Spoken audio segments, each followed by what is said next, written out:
Good morning. Thank y'all for being here today. If ever there was a day to stay home from church, this was it. So y'all are the faithful. Y'all turned out, you swam here, you came in your canoes. But I'm thankful that you came, and we have our guest with us this morning. We're starting our Summer Sunday School series, Stories from the Other Side. So that's what we've called it, and different theme each week. But Ann McMillan is here with us, and that's McMillan, not McMillan, so it was spelled correctly in the publicity. She's a member at Ascension Episcopal, which is how I came to hear about her story. And I'm very grateful that she's coming to share with us today because it's a very powerful story. But Ann grew up here in Norfolk, went to Granby High School, lives right down the street here on Granby, and has worked as an OR nurse in a lot of different capacities, different places over the years, but is currently at Mary Immaculate over in Newport News. And she is also the mother of Tim Miklos, who is the husband of Judy Smith's daughter, Rebecca. So there was a connection there.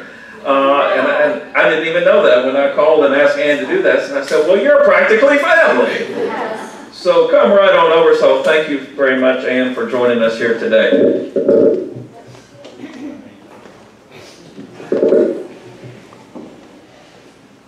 I'm going to talk about forgiveness. We find words of forgiveness in many faith traditions. While on the cross, Jesus said, Father, forgive them, they know not what they do. In the Lord's Prayer, we say, forgive our trespasses as we forgive those who trespass against us. Ephesians 4:32, be generous to one another, sympathetic, forgiving each other readily as God forgave you in Christ. Matthew 6:14-15. Yes, if you forgive others their failings, your heavenly Father will forgive you yours. If you do not forgive others, your Father will not forgive you your failings either. 1 Peter 4:8. Above all, preserve an intense love for each other, since love covers over many a sin. That's my favorite. Mark 11:25. When you stand in prayer, forgive whatever you have against anybody, so that your Father in heaven may forgive your failing too. Matthew 18:21-22. Then Peter went up to them and said, Lord, how often must I forgive my brother if he wrongs me? As often as 7 times? Jesus answered, not 7, I tell you, but 77 times. Thich Nhat Hanh is a Vietnamese Buddhist monk. He said, our mind is like a garden that contains all kinds of seeds, of understanding, of forgiveness, of mindfulness, and seeds of fear and hatred. We can behave with either violence or compassion, depending on the strength of these seeds within us. The Dalai Lama said, to be able to forgive your enemies can make a difference to one's spiritual progress. It is crucial, one of the most important things. It can change one's life. To reduce hatred and other destructive emotions, you must have a strong compassion and respect for others. In the Jewish faith, the month before the high holy days preceding Rosh Hashanah and Yom Kippur is a time of reflection. According to Jewish law, a person may not expect forgiveness unless they undergo a rigorous self-examination and engage with the victim by confessing and expressing regret. It all sounds very good, the right thing to do. Wipe the slate clean, don't hold a grudge, move on, stay positive. When something bad happens, can we really do that? When I was 32 years old, I was living in an apartment in Ghent with my 3 young children. I came home about midnight after working a 3 p.m. to 11 p.m. shift in the operating room at DePaul Hospital. Shortly after arriving home, I went to bed and fell asleep. At 2 a.m., I was woken up by a man with a knife at my throat. I screamed, and he said, "If you scream, you are dead." I stopped screaming. Fortunately, my children were not there. They were with their father that weekend. The man spent about an hour in my apartment assaulting me, terrorizing me, threatening to come back and kill me if I called the police. Once I believed the man was gone, I left my apartment and knocked on doors until some neighbors took me in and called the police. I was taken to a hospital and examined. I was questioned by the police. I described what happened. I described the man who attacked me. I was shown mugshots of known perpetrators. I made plans to move, and with the help of my family, I moved to an apartment in another neighborhood. I settled into a new routine. Locks and alarms to help me feel safe, medication to help me sleep, regular updates from the police. And I looked for the man everywhere. Then one day, when I was working in one of the medical school buildings on a research project, I saw the man who had broken into my apartment and terrorized me.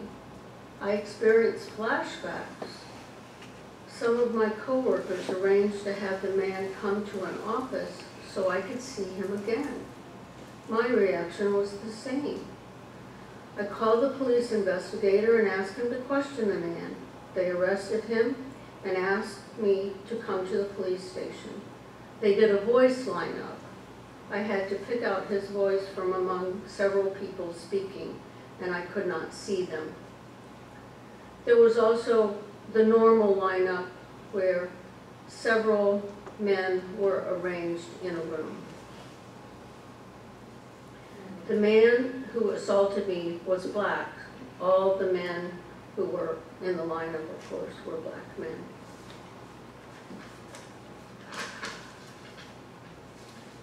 The man was questioned. His neighbors, friends, and family were questioned. He had an alibi. A neighbor who said his car was in his driveway at the time I was attacked. His sister and friends who had spent the night at his house playing cards. He was formally arrested and sent to jail. His family did not bail him out. They spent their money on an attorney.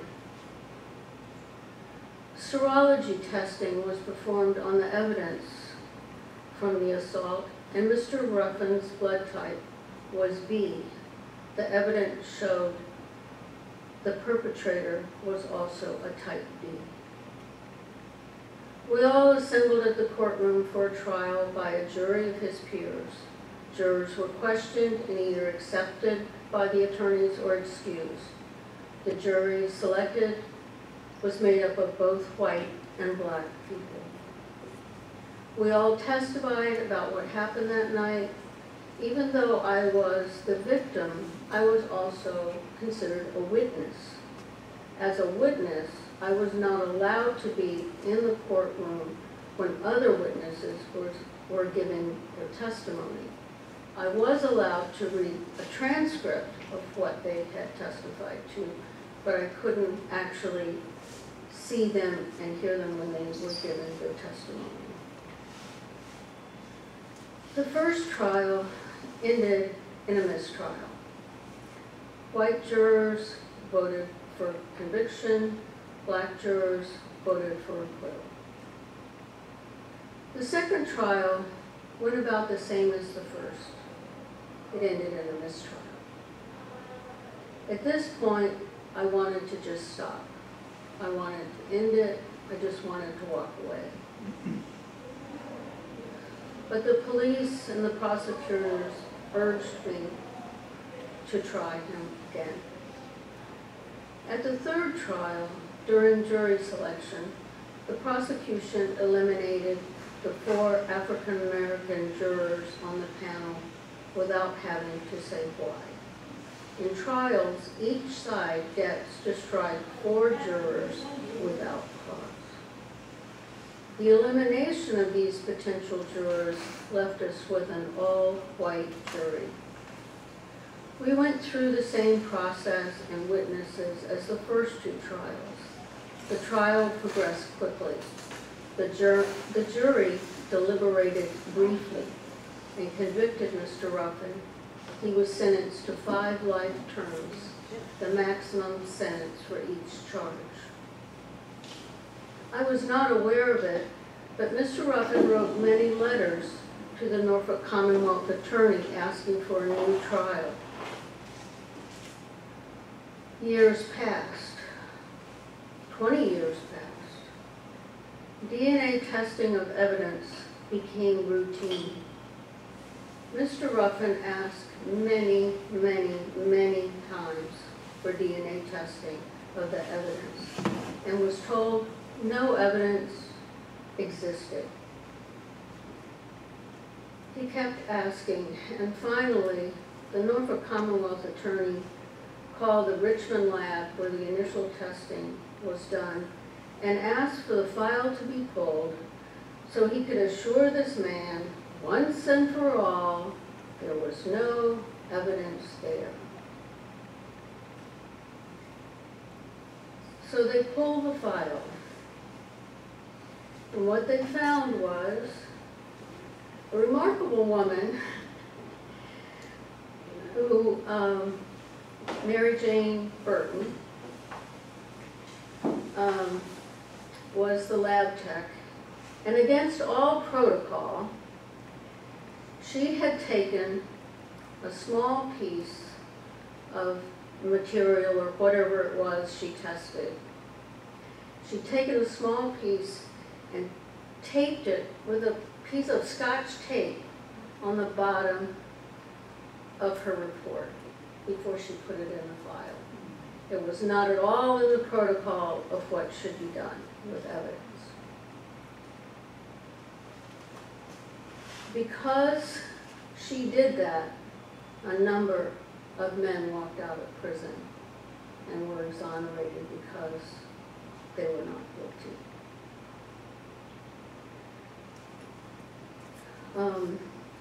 So let me find the place again.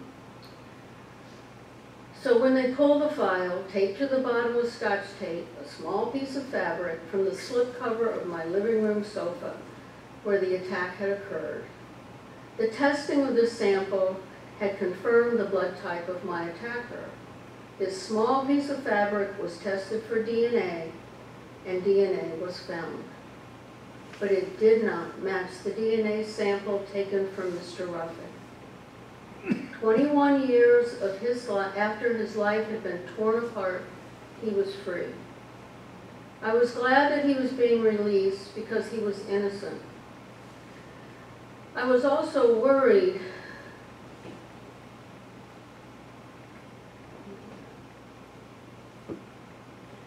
I just have to wing it. I was also worried because if I'd spent 21 years in prison, I might come after somebody, That was a long time. So he walked out of the prison. They released him that night as soon as they found the lab work had come back. They released him. And he walked out and he praised God and thanked God for helping him stay alive through this prison experience. And also, he said about me, he said, I forgive the woman. She made an honest mistake. I thought that was pretty incredible. Probably one of the most incredible incidents I know of someone forgiving someone. He walked out of prison that night and into the arms of his family, praising and thanking God for getting him through the ordeal. And when asked about me, he said, "I don't blame the woman. She made an honest mistake. I forgive her." I was so grateful for his forgiveness, but I could not forgive myself. I was doing volunteer work with a ministry at Beaumont Juvenile Correctional Center, which was set up much like an adult prison. It even had a maximum security unit. Thankfully, this center no longer exists. It was closed down in 2017. I was able to share my story with the young men there. Many were there because of sex offenses. I shared Bible stories and my own stories of forgiveness with these young men, and they shared their stories with me. It helped get through that time, and I began to heal. Mr. Ruffin and I met in Richmond at the state capitol. Mr. Ruffin's lawyer had asked the governor and state legislature to give Mr. Ruffin compensation for his wrongful conviction.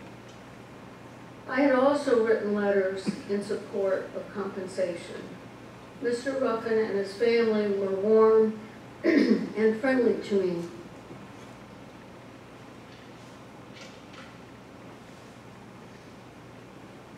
And that really helped.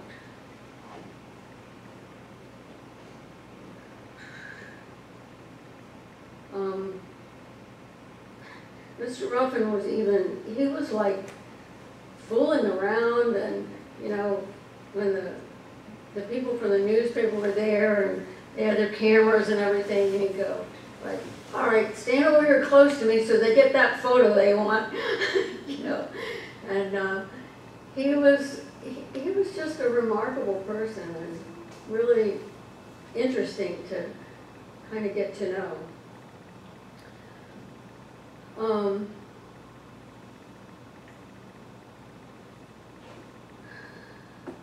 If I start to judge others now, or I feel unforgiving to others, I stop and remember, we are all human, we all make mistakes, but we are all worthy of forgiveness. I will never forget that awful experience, and I'll never be free of regret for what I did to Mr. Ruffin and his family. But I share my story in the hopes that it will help others to learn to forgive and to also, be careful of what you do, and to try to not even need forgiveness, although we all always do it sometime. There was still one more person I needed to forgive. A man named Aaron Doxey. Though the DNA did not match the DNA of Earl Ruffin, it matched the DNA of Aaron Doxey. At the time of my assault, he was pretty well known by the police in my neighborhood, and he actually, as more DNA got tested, 2 other cases were solved as well. He was in prison. The reason that he'd had his DNA taken is that they had taken DNA samples of prisoners. He was serving 3 life terms for an assault case that they had actually been able to catch him and try him. It was interesting because one of the things in my description was that he smelled of gasoline. very strongly. And it turns out he drove a gas and oil truck. And so that was one clue there.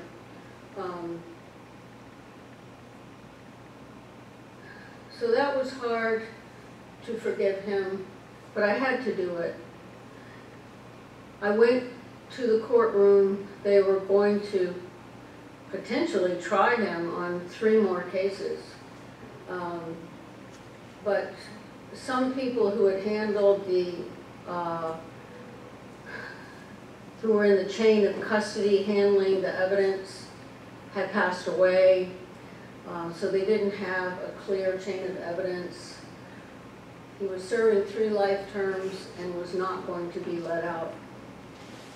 So there was really not a lot of reason to retry him. But he did have to make a court appearance for that. And I did go to the court appearance so I could see him. And he didn't look good at all. He looked very unwell. And, you know, at that point, I just said, why am I still so afraid of this guy? You know, it's like, just go on. I hope your life plays out as well as it can in where you are.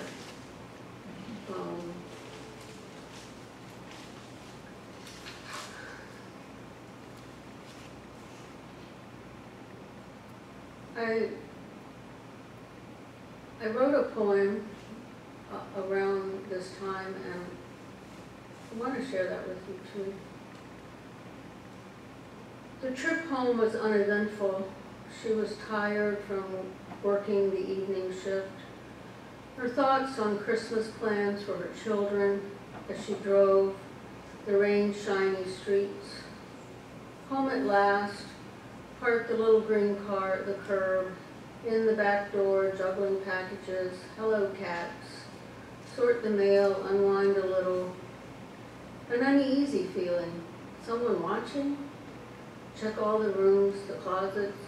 She is alone except for the cats. December 6th has begun. Time for bed, some sleep. Tomorrow, no, today, there will be so much to do. Rest now, be wedded. She is awake, but seeing herself in a nightmare. The nightmare that has not come often, but now has come for real. The reality, the face, the knife, the voice. You scream, you're dead. She tries to be calm. He is restless, nervous, frightened. He comes to her again and again, demanding that which should not be given. Soft gloved hands touching and caressing, kissing. The voice, I love you. You are special. I'll kill you. When will he stop? When will he leave? Can she get away? Can she survive? They walk a tightrope together, play a game of one-on-one, trying to read each other. What question will upset her? What answers will calm him? The fear is ever present, the cold unbelievable. Then it is over. He has left. He has her money. He has her promise not to tell. He sends her back to bed, makes one last stretch, then he is gone. She can't move. The fear has her paralyzed. She waits. All is quiet. Then she is up, running, away from the cold, the dark, the fear, running to the warmth, the light, the love. Thank you. If you have any questions, I'll be happy to answer them. And I also have some newspaper articles up here if you'd like to look at them. Yeah. I'd like to know, did the last perpetrator, did he actually confess to police that that was him? I'm sorry. Did the last man that you actually found out was the correct DNA, did he ever actually confess to it? No, He didn't either. he actually said that if the DNA matched, it must have been because, you know, I had picked him up in a bar, Oh my goodness. so. Yeah, And good luck he with that. matched not one, but 3 women, all in the same neighborhood. Right, yeah, that's why I'm always surprised if they actually ask forgiveness or if they actually let the court know that it was them. Yeah. Thank you.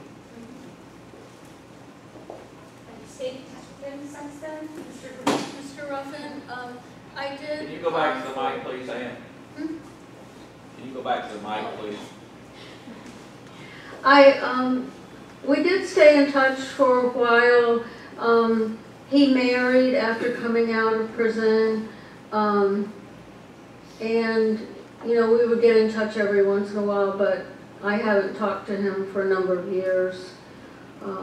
I've actually thought that I probably should look him up on the internet and, you know, at least touch base. His wife died a few years ago, so they did not have a lot of time together.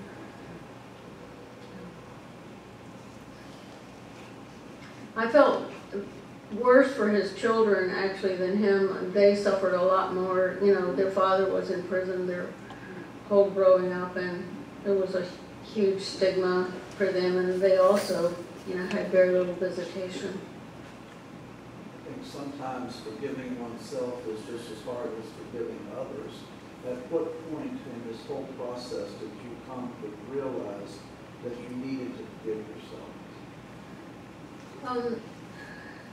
I was working, as I said, with this Epiphany group in the Juvenile Correctional Center, also with what's called Cursillo that we have in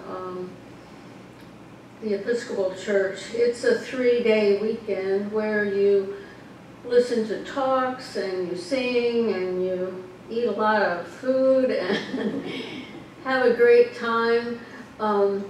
But you learn about a lot about spiritual growth and that sort of thing, and forgiving is a big part of that. And I've given several talks, and in preparing those talks, either for the Epiphany group, for the youngsters, or for the Cursillo group, that really helped me work through. And one thing that I read said, if you don't forgive yourself, then it's like you're not accepting God's forgiveness. The forgiveness is there, and you're just turning it away. And you may feel unworthy, but maybe there's something you can do to become worthy of that forgiveness. And I did get some of that from sharing my story with these different groups, especially with the incarcerated juveniles. That was very powerful for them, and it really changed a lot of lives and set them on a better path.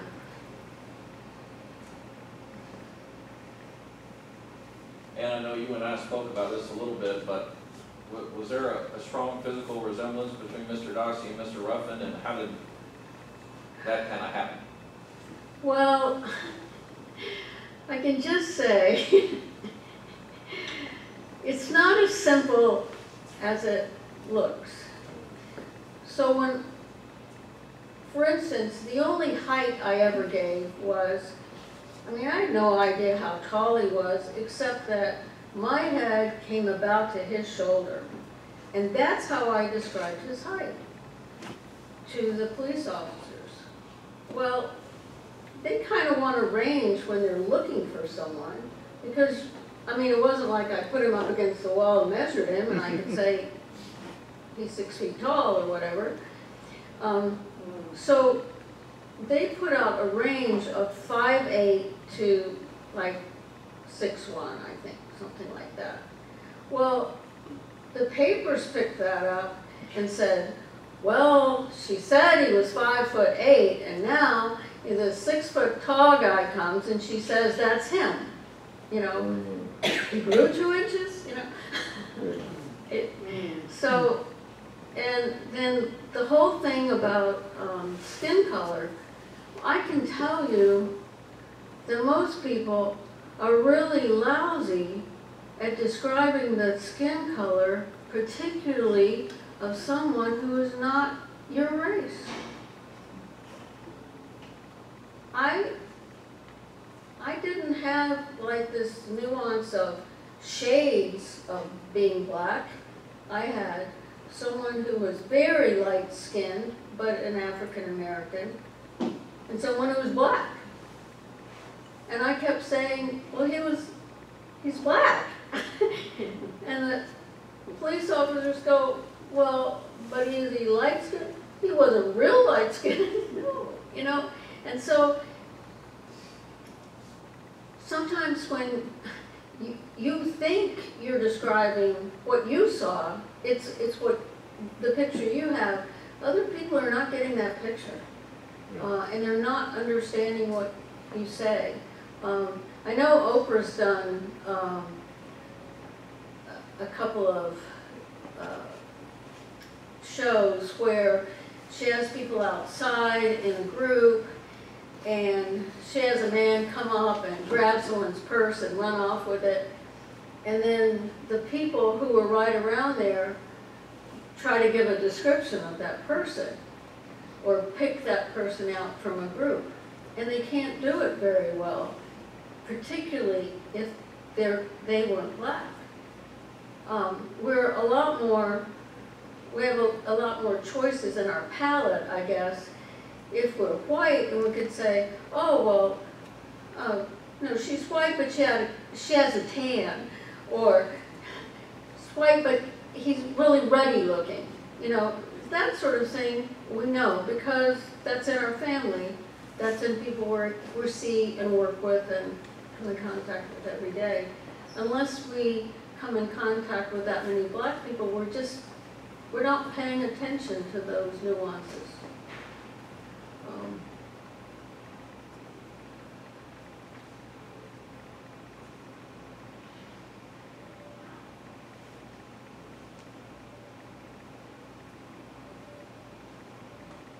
Was there a response from others in the community when this happened? You talked a little bit about just from his perspective, but was there, for the prosecutors, the people who had been involved in the trial, was there any kind of conversation about that, about the fact that they were also involved in sending this innocent person to prison? Yeah. Not really, but, I mean, I knew that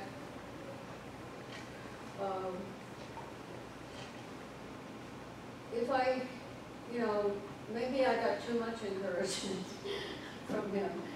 Maybe they weren't skeptical enough that I would just see this guy and recognize him. At that time, at the time that I actually saw him and picked him out, I would sometimes be driving down the street, and if there were black men getting ready to cross the street,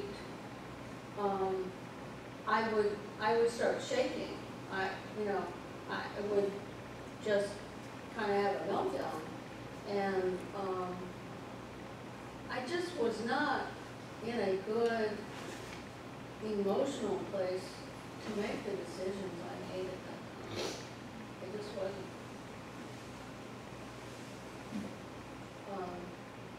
And I guess the only thing that could have saved this is if his blood type had been different.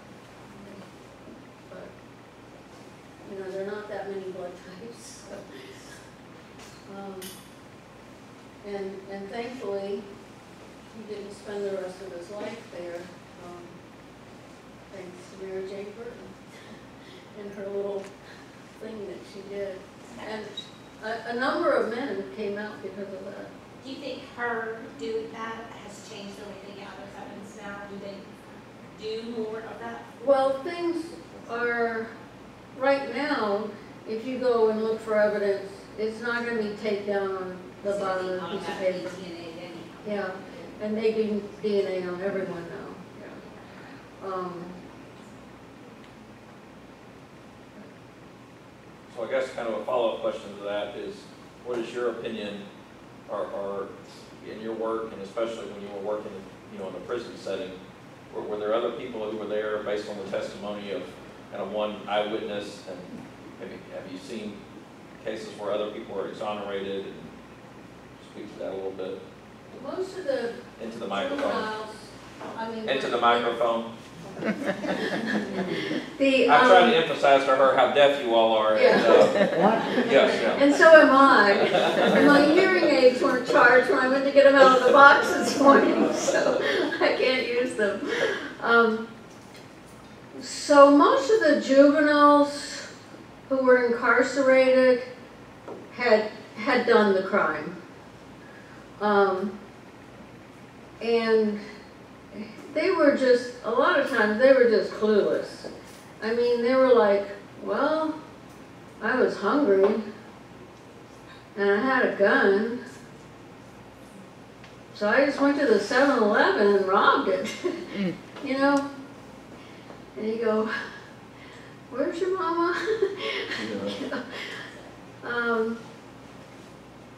But a lot of them did share that they were sex offenders, and a lot of that was just because they were teenagers, and it wasn't like they were breaking into houses in the middle of the night. They were just having inappropriate relationships.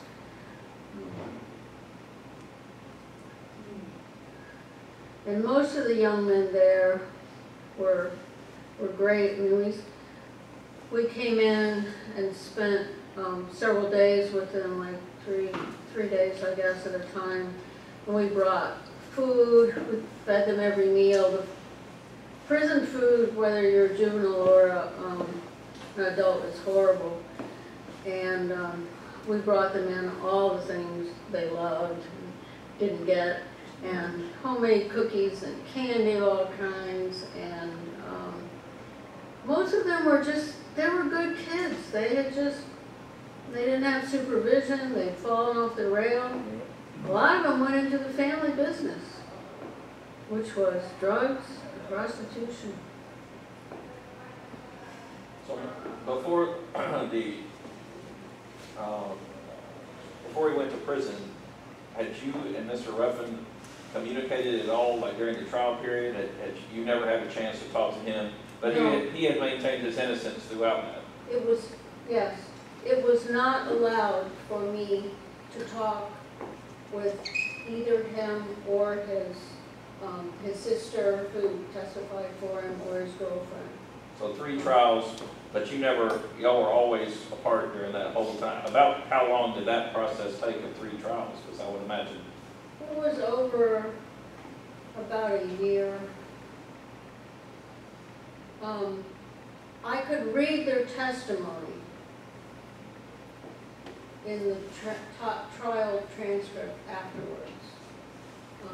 But you don't really, that's sort of flat. You don't really get people's emotions when they say things and that sort of thing. I was only allowed to be in the courtroom when I testified and in opening and closing arguments. So you never met him until he was released? No. Other than standing in front of him in a lineup and pointing at him. And that was you know how on TV you're always behind that two-way glass? Yeah, well they do that at first, but then they have to have a photo. So then you have to go in and stand in front of the person and point at him. Not a good feeling.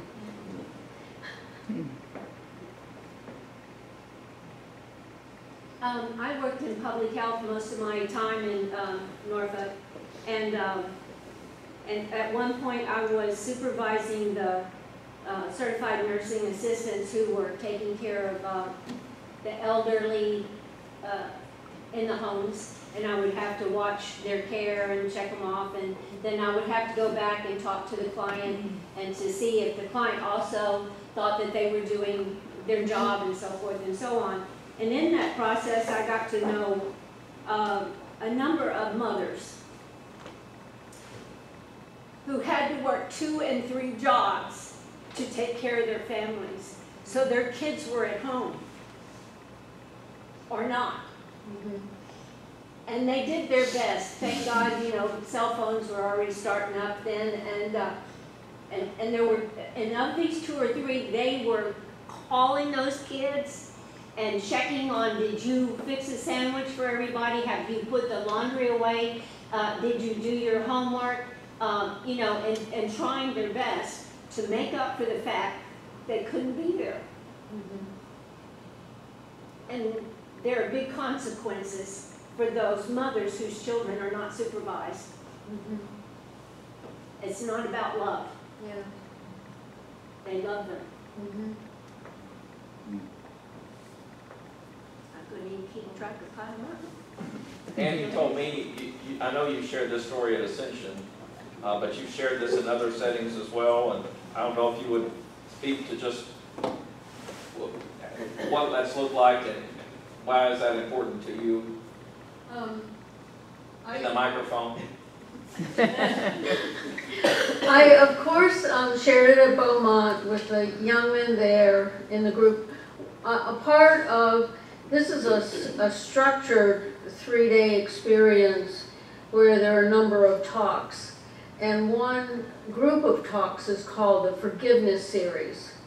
And in the Forgiveness Series, you talk about forgiving others, accepting others' forgiveness, and forgiving yourself. And we, at the end of that, we would, we actually had a wooden cross, and people would write down the names of people that they wanted to forgive them or that they wanted to forgive. And they would nail those pieces of paper to the cross, and we would take it outside and take all the notes down and put them in a bucket and burn them. I also have given talks where I included this story at Curcio weekends, which is the same kind of weekend but for adults. I've done that at a number of those and shared the story.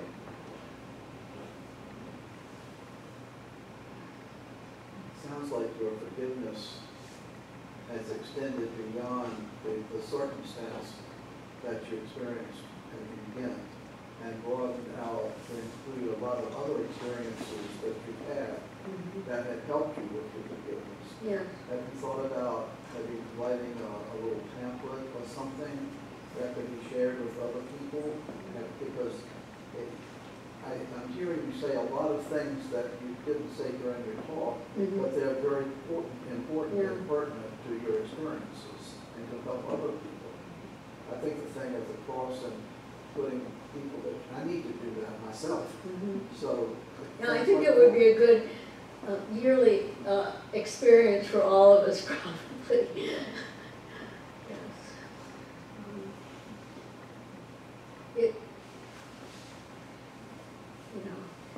I've tried to be open to as much as I can be.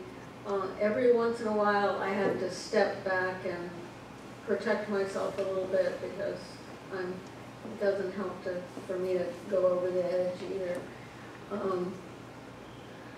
But I've pretty much got that balance now, and a lot of that is Mr. Ruffin's attitude. You know, just the way he treated me, the way he spoke to me, the way, I mean, the fact that the first words out of his mouth after thanking God was, "I forgive her." That was real, I mean, I was literally watching that on TV and wondering if he would come after me. And, you know, I mean, he was someone I really didn't know at all.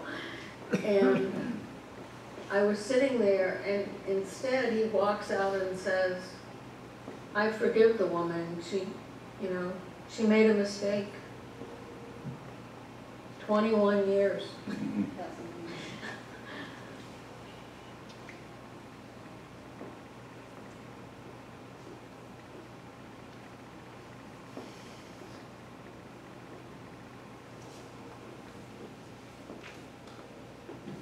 Any other questions for Ann?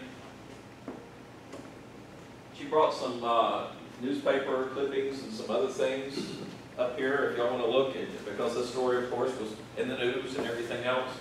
But I want to thank her again so much. Y'all know that this is a very personal thing to share, a very vulnerable thing to share, and I really appreciate you coming to talk to us today. Thank you, Ann.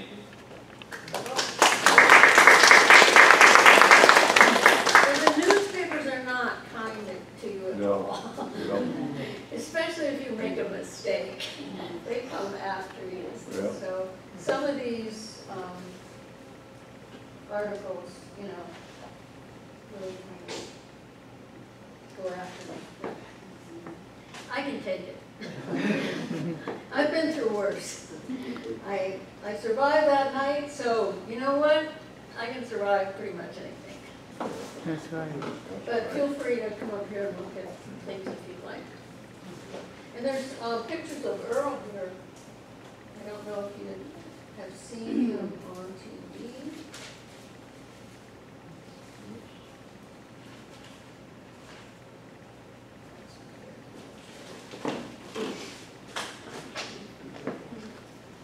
This is when he came out of prison, flanked by his sister and brother.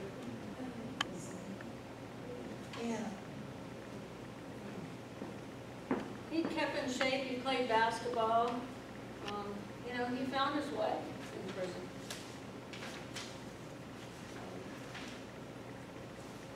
And these are the other cases, the other men who have been released.